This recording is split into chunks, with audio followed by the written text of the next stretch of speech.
today's weigh-in.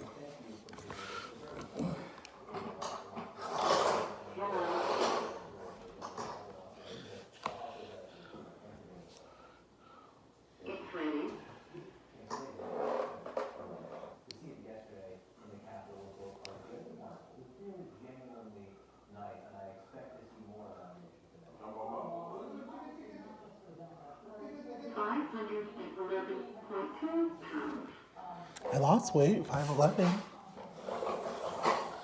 All right, guys, I'll be back. What's up, guys? We are doing another Cooking with Reese Boy, so come along. I'm making scrambled eggs. Scrambled eggs. Scrambled. I weighed good today, guys. I weighed 5'11". I know that that's still high from 5'09". I don't know what it is, but I promise you guys, I'm not cheating. I don't know what's going on with my body at all. I promise.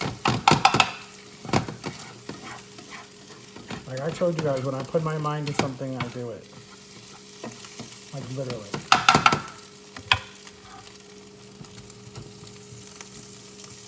Let me show you guys what I'm having. Let me show you what I'm having. We're having, this is chicken sausage with spinach, and then we're having 2 eggs, because I'm supposed to do 3, but I did 2.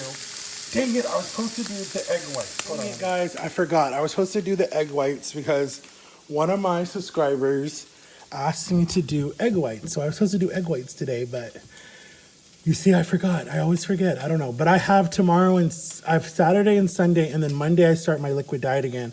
And that is like when the weight just drops off so quick because I'm just doing nothing but liquids. So I don't know, like I probably will maybe get to the 400s before the week is over. But I might get as close as like maybe 504 or 51, whatever. But Monday, hopefully they will call me because that will be 14 days that's been up that the insurance has had my case on their paper or on their table. So hopefully they'll call me about on Monday. If not, then I'm just still waiting because my caseworker's like, I can't do anything. The insurance has it, so we have to wait. But I'll be back, guys, when I sit down, okay? What's up, guys? It's your boy, Reese Boy. It's hot. Oh, I know why, because I was just standing over a stove. Duh. Okay, guys, so today we are having some chicken spinach sausage with egg. Today I weighed I already said that in the beginning of the video. Anyways, guys, So,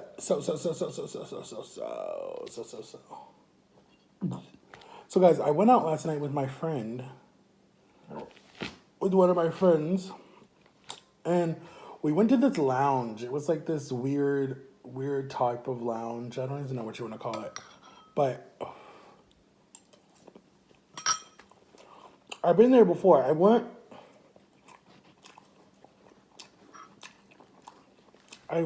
like 2008.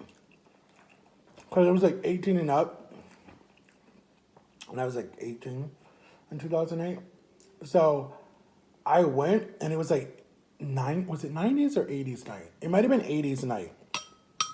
And we had so much fun. And I remember this one girl, one girl was so drunk.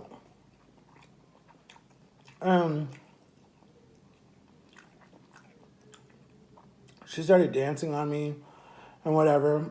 And then she spilled her drink on my best friend's aunt. And she got really mad. And then the girl was like, I didn't do that. And she started like cussing at her. And no, whoever the girl came with, brother, boyfriend, I don't know who he was, got all up in her face. And I'm like, you're gay.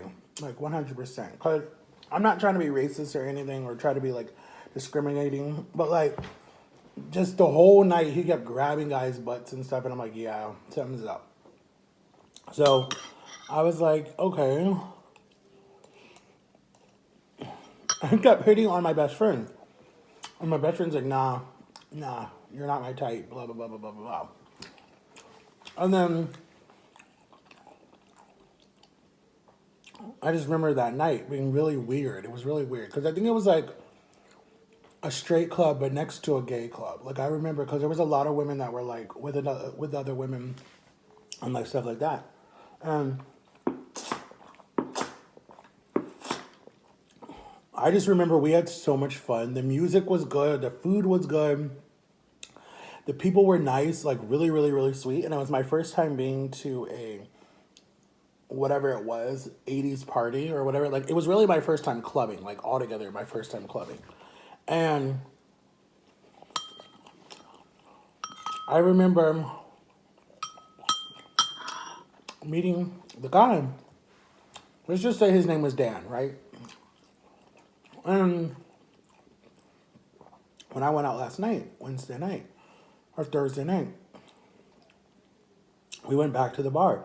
He owns, oh my God, I just put I go to my mouth. Sorry, guys. He owns the bar now. Like, he owned it back then, too. And I'm like, oh my God, like, he could have kicked us out. But he was like, when he saw me, he was like, oh my God, like, you look so different. He's like, you know, how have you been, you know, whatever. And he's like, I think I saw that you have a YouTube channel or something like that. He's like, I know I saw your face somewhere on social media. And he's like, I'm so proud of you. Like, good job. And like, he's been watching a lot of my stories. And so he was like,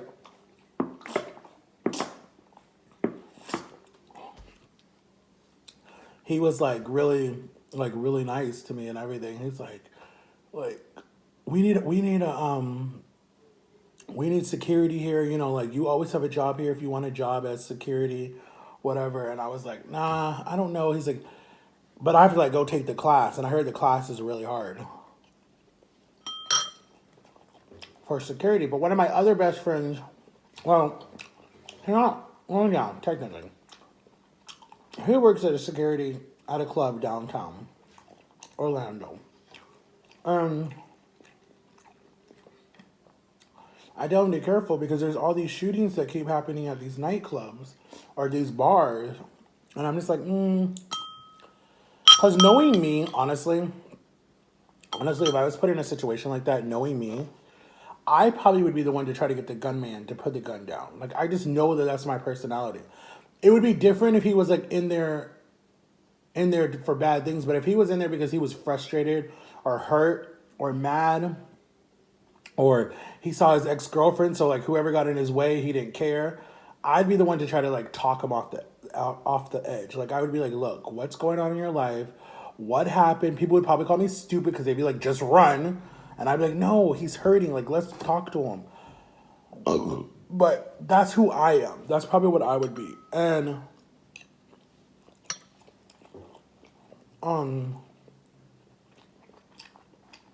that's what I would do. But like,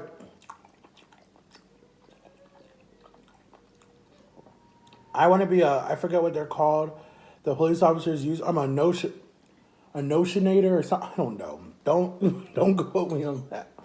But the police use them, a hostage something, whatever it's called, where you talk to the person that's holding them all hostage and you try to work through it. That's what I wanted to be, because I feel like I have sympathy for those people. And a lot of times they're just scared. They just need someone to talk to. Like, that's it. Like, they're not going to hurt somebody. They just want someone to talk to. And a lot of the time, the police just don't care. They're just like, we got to protect people.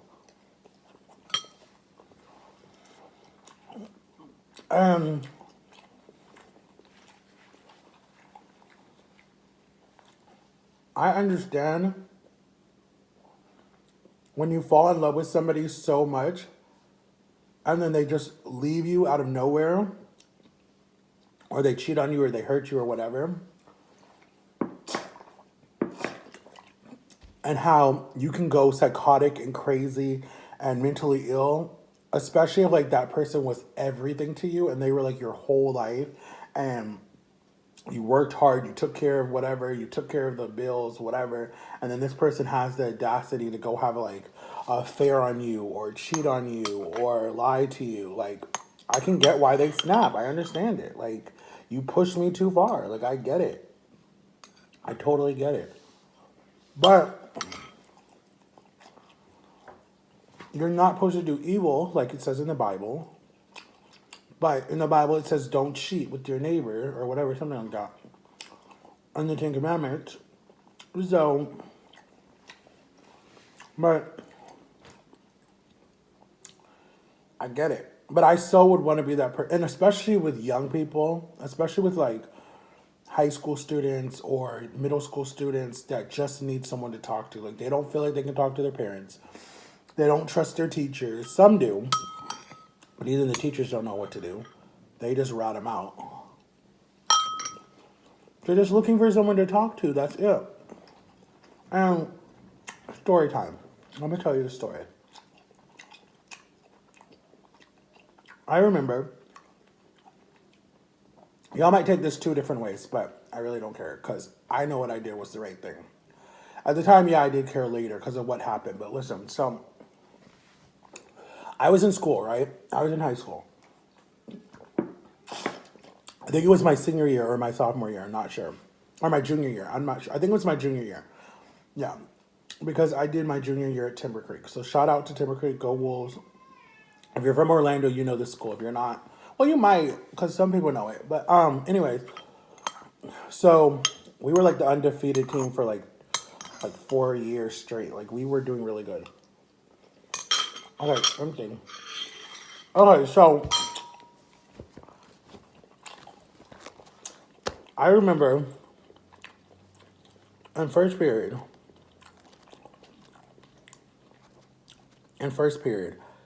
I had, oh my God, that was spicy. In first period, hold on, be right back. I remember in first period, I had this class with this girl. Let's just say her name was Amy. With Amy, right? And we were super close. We would hang out, whatever. She didn't have a lot of friends. She was new to the school. She just came from Russia or somewhere. I don't remember where she came. It was somewhere out of the United States. But she was really sweet. Like, I just made friends with everybody, right? For a longer time, people called me gay because they always saw me with girls. And I'm like, I'm not gay. It's just, these people, like, I just was friends with a lot of girls. How does that make you gay? Like, I don't understand that. So anyways, so we would always hang out, like, first period. Excuse me. And we'd be in the portables. Portables are just extra classrooms, but it looks like a trailer. And, well, it basically is a trailer, but they just turned it into a classroom. And it's really nice. It has, like, one big, like, family room with, like, a bunch of desks and chairs and a big bulletin board on the wall, like this mirror is. And then you have the teacher's little corner where the teacher's is. So, first period, right, it was my senior year. It wasn't my junior year. First period, we had PE because I didn't do PE the whole time that I was in school. I didn't like PE. So my senior year, it caught up with me. I had to do it to graduate or I wasn't going to graduate. So I remember our PE coach on Wednesdays would keep us in the classroom. Any other day we were on the track, walking the track. He really didn't care what we did. We just had to be moving because that's what that class is. So we just had to be moving. So if we were walking up and down the bleachers, if we were walking in circles, he didn't care. It was just we had to be moving. So we would literally, every single day except Wednesday, we would walk the track just in circles or just like walk and talk or whatever. So in this class, there was like 2 boys and then 3 girls because no one else had like that period. It was weird. So, because a lot of other people were studying for tests that they had, whatever. And I told you guys, I was in the special classes because that's just where people put me. I don't know why. But anyway, so there was like 3 girls and 2 boys, me and then this other kid. And we, in that class, like you wouldn't know anyone with special needs because we were like all normal, but it was more in our head. Like we had more issues going on in our head. Some screws weren't screwed in tight or whatever. So I remember we were hanging out or whatever, and I noticed her arms, and I was like, okay, are those just from like rubber bands or whatever? And then the next day she came in, and her arms were like all covered up. She was wearing because Florida's hot, so you're always wearing short sleeves in Florida. So she went from wearing this black hoodie where it was like, it would cover all of this. And then it would, or no, she had these sleeves. It wasn't even a hoodie. She had shirt that had short sleeves, but then she had a sleeve that went from here all the way in and then covered to her hand and had like the little part of the material right here on both arms. So I said, what's going on? What are you doing? And then she's like, what do you mean? I'm like, it's hot outside. Why are you all dressed up like that? And then she was like, yeah, just stuff is going on bad at home or whatever it was. And I'm like, okay. And then I remember we both asked to go to the bathroom because like I was already having like bad headaches that day or whatever. So I went to go like just put a cold rag on my head. And then she has to go to the bathroom because she had to go to the bathroom. And I remember walking by the bathroom and I could hear her screaming or making like these weird noises or whatever. And I'm like, what is she doing? And then we bumped into each other and she had like blood on her arm. And then she like ran to the classroom or something. And then I came back, so I went to the bathroom. I was like, okay, so she's cutting. So I said, okay, Matthew, you've never dealt with this before. What do you do? I was like, okay. So I go back to the classroom. I'm like, let me get some more information. Maybe she just scratched her arm or something or whatever. So I go back to the classroom. I ask her some questions. I'm like, what's going on? Like, you can tell me anything, like what's going on. And she doesn't want to tell me anything. And then I see the blood coming through the material. Not a lot, but just like enough to be like, kind of like a runny nose, a bloody nose. So I said, you just cut your arm, didn't you? And then she's like, what do you mean? I'm like, you're a cutter. And she's like, how do you know? Like, she was just shocked. She's like, how do you know? And I'm like, listen, you need to talk to someone. If you don't want to talk to me, then at least talk to somebody. Because if it's that bad at home, what's going on? Like, talk to me. Like, if she would have talked to me, the situation would have been different. But because she was so closed off, and my heart was like, and then at that time, I was such a drama queen. I had to be in a part of everything. I don't know why. I blame it on the shows that I was watching. I was such a drama queen. I had to make up stuff. I don't know what was wrong with me. But I remember second period, I had OJT, and that was when you go off campus and you volunteer places and do jobs to help you get ready for the real world. So I remember I was like, yeah, I'm not going to go today. So I went to the SAFE coordinator, who I knew already because she knew my teacher from the other school I was at. So we were like friends and whatever. And so I said, hey, miss, because down in Florida, you call all your teachers miss. You don't say by their first name. You just say miss. So I said, hey, miss, so-and-so. And I sat there, and then my best friend Zule came in, and she was like, what happened? What's going on? And I'm just like, no, just wait for me outside, okay? She's like, okay, I'll wait for you out here. And so I went to her, and I said, okay, I think so-and-so is cutting themselves.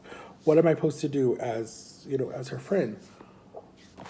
Oh my gosh, I should have just kept my mouth shut. I remember we were at lunch. They came over to her with 2 police officers, the dean, and the SAFE coordinator, took her out of the school, escorted her to the school. Her mom was crying at the front, I remember. And they basically just told her she couldn't come back to school until she got help because they didn't need that on their... Like, they were one of those type of schools that they wanted their name good. They didn't want any issues. So they were like, she can't come back to school until she gets help. So then the rumor got out that I snitched. So everybody called me a snitch for a whole year. And then I went to the guidance counselor because then I was depressed and I was sad. And I was like, why did you do that? Like, I didn't want you to... No, Matthew, by law, I have to do that. I have to report it or I can get in trouble. Because if she hurts herself and, ends it, then they're going to say, did anyone know? And then we both would be in trouble because we never said anything. I'm like, I ain't going to be in trouble. So I was so mad at her that then I went through a depression. Then I made attempts. Then I was Baker acted. So then we both literally came back at the same time back to school. And I remember I saw her in first period because she's still in my first period class. And, people were staring at her in the hallways. People were staring at me in the hallways. So we both were in the situation of everyone thinking that we were freaks because we were trying to, whatever. And I remember I said hi to her and she said, don't bleep and talk to me ever again. You're nothing but a snitch. I hate you. I hate you. I hate you. And then she's like, I will never talk to you again. I will never trust you again. And I was like I was hurt because I'm like, I was just doing it because I cared about you, but okay. I was like, I will never care about someone again like that ever, because what's the point? And then about 6 months went on, and then she started understanding what happened and realized, really looking at it and going, oh, he just did that because he cared. He didn't do that because he was a snitch. And then we became friends again, and then we both were looked at as the emo, suicidal people, and then no one liked us. But then I still had like my best friend Zule, who didn't care, and then I had a few of my other friends that were just like, time is tough. Life is hard for people who are new to a state, don't have a lot of friends, are not popular. Like, it's hard for people. So I get it. I get it when I see these kids that are sad and depressed and they're going to school, because school is hard. People really don't care about you in school. You have to have a good group of friends. And even in that group of friends can be bad people, can be people that are truly not your friends. Truly. I remember I played this one game where you come over to this person's house, right? And then you sneak, well, usually you hide under the bed or you hide in the closet. So I remember I hid in a closet and I went to these popular kids' house or whatever. And they had this person come over that I thought was my friend, one of these popular kids. And I'm in the closet and they're talking such crap about me, like all this stuff. And I opened the door and I'm just like, wow. And I left because I didn't want to cry. I didn't want to show them that I was weak. So I left and I'm like, you're not my friend. But then, when we went to school the next day, because I went to school with this person. I went to a youth group with this person. I knew where this person was. Like, I was with this person a lot, hanging out with them like a lot, because I thought we were like best friends. And his name was Adam. And I was like, Adam, you're so fake. Like, I remember the next day, because he was like the popular kid in school. Everyone liked him, whatever. And we were friends because we went to the same church, so that's how we met. But it was more of like his dad forcing us to be friends in the beginning, because his dad knew I was new and whatever. And so it's like his dad forced us to be friends because he found out we were going to go to the same high school. Or he was already there and then I was coming. And so I was there my sophomore year. And I remember like when I found out, he's like, oh, you're stuck up. I think he's gay. Oh, I think he's this. Blah, blah, blah, blah, blah, blah, blah. He's very, there was like really, really, really, really hurtful stuff. And I was just like, look at him. We can't be friends no more. You're going to have to tell your dad what you did, because your dad's going to want to know why we're not hanging out. Because he was the youth pastor at our church. The dad was. So I was like, you need to tell him what you did, because, you hurt me. And like, I want nothing to do with you ever again in my life. And then he told his dad and he got in trouble or whatever. I don't remember what happened. And his dad was like, you need to apologize to him. And I was like, I'm good. I'm good. So like literally when I would go to church, he would stay over here and I would stay over here. But we had friends that were the same, so it was really hard. But like, I was done. I was like, you're not going to hurt me and then expect me to just sit there and take it. Like, but the moral of the story is, just be careful what you say to people. Like literally, because you don't know how you can destroy their life. And if someone tells you the secret, if it's not like seriously bad, like they're really going to hurt themselves. Well, I don't even want to say that, because if you're in a situation like that and you know they're going to hurt themselves, you have to say something. Yeah, say something, because I was in a situation where I had to say something. And I think I saved her life, because she was like on medication. She was doing good. Her grades went up, everything, after she came back. And she's like, you basically saved my life. Like, I'm thankful for it, because like no one was paying attention to me, and you got me attention like by just saying one thing. Like literally her mom and dad were doctors, never paid attention to her. She was the only child and she had like no friends. And I was like the first true friend, because she's like, I've never had a friend care about me like that, to notice something. And I was like, that's just who I am. I notice stuff and I'm gonna say something if I don't think something's right. I wish I would have noticed some of my other relationships that I was in that I was being used, but I didn't realize that. And then some of the relationships that I used people and I hurt people. And I think that that's why I keep saying that I need to apologize to Jeff. Like, I want to so bad, because I feel like I hurt him and I feel like he's still hung up on that hurt. And that happened almost 13 years ago. So it's like, get over it. But at the same time, it's like, let it go. So at least it's not that I live in a small town and we're going to see each other. I haven't seen the person in like 13 years. So it's like, and he still lives in Orlando. It's just, we don't see each other. You know, he's a truck driver. I'm over here. You know, I know he sees my YouTube because I'm big in Orlando. So it's like, I know he sees it, but I don't know. But guys, my birth mom is coming and my birth aunt will be here, and I'm gonna try to get a YouTube video. I think that would be so dope, so you guys can like meet her, know her, and I'm doing ancestry, so I will definitely show you guys how that works. Do the DNA test, all the different stuff. So I will definitely let you guys hear that and see how that works. Okay, so I'll see you guys tomorrow. Peace, love you, bye. Make sure to like and subscribe, and I have a big surprise coming in like 7 days, so I'll let you guys know. Okay, peace. I'll let you know as soon as it comes. Okay. Bye, guys. Love you.